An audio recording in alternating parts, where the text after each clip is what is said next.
Majority of a lake's life is sustained in the littoral zone along its shores, where the most sunlight is absorbed.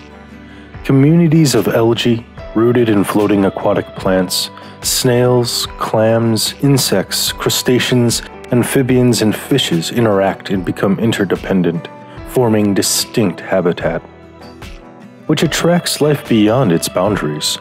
Dragonfly and midge eggs are laid in these warm incubators and emerge after larva squirms to shore. Migratory birds and other larger animals prowl these shallows for food. Expressing an astonishing ability to interact with other species, fish establish highly structured communities. This flexibility in living arrangements reflects the natural conditions of their constantly changing environments. Earth's biota is still recovering from the climate changes wrought by the Pleistocene's massive glaciers that covered vast portions of Eurasia and North America. Every collection of fish fauna has passed through a series of ecological filters to produce presently observed assemblages. The first of these filters are the events of the Pleistocene. Zoographic barriers, such as waterfalls, further separates populations.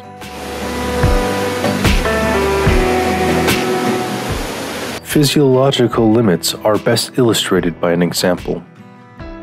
Codfish cannot habitate water colder than 35.6 degrees Fahrenheit in the North Sea. Predation and competition govern most biological interactions. Natural disturbances, such as floods, can alter a stream's species composition, fluctuating which species dominate its habitat as its conditions vary. Shoreline development and associated pollution by way of runoff are the most common and obvious examples of the final filter.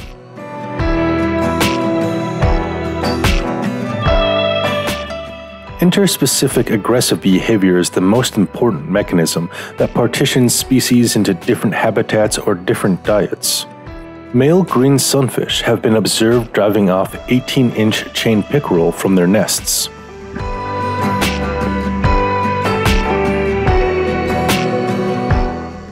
Interactions among individuals of the same species are very similar to those among individuals of different species. Most intraspecific interactions are latent with the potential to alter chances of genetic survival. Intense exchanges are the norm.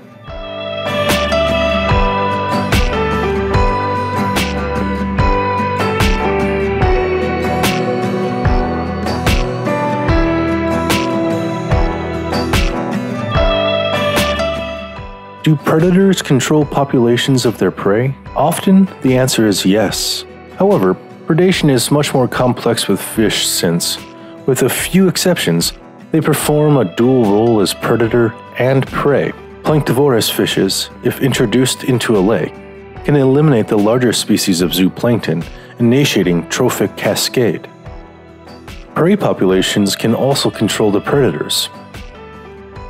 In ponds, bluegill may limit the pisciferous largemouth by preying on bass eggs in nests, especially if all the largest bass are removed, those that can defend against multi-partied raids.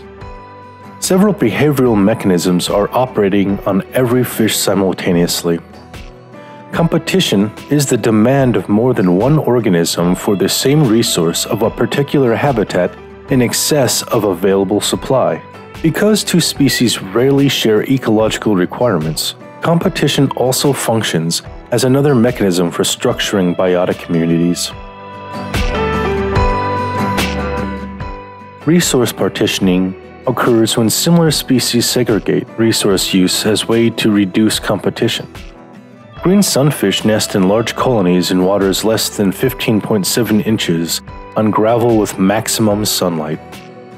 Bluegills nest in water 1 to 3.2 inches over fine gravel, with some exposure to sunlight. Not colony nesters, pumpkin seeds nest nearer to shore and prefer shallower water than bluegills. Differential exploitation is another means of assuaging competition.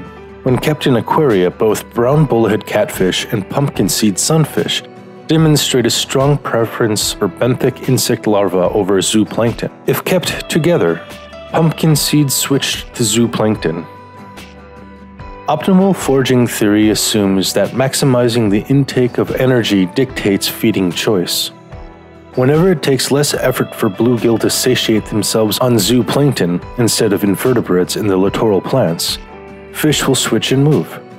There's an increased risk of predation by largemouth bass when bluegill feed in the pelagic, away from cover.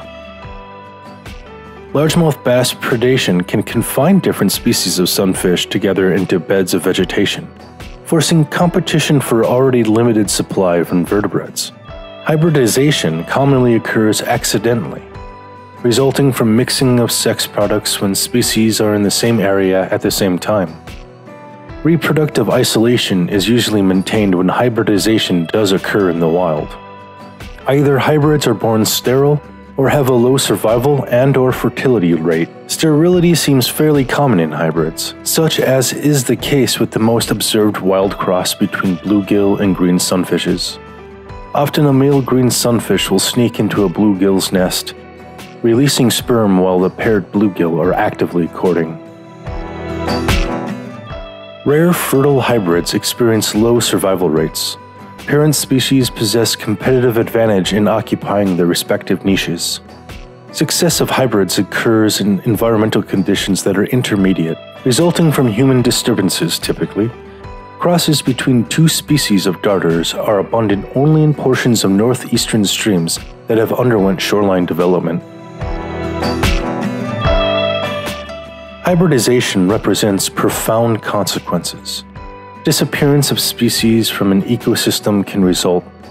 Cutthroat trout have been eliminated from much of its native range in the Great Basin through hybridizing with introduced rainbow trout.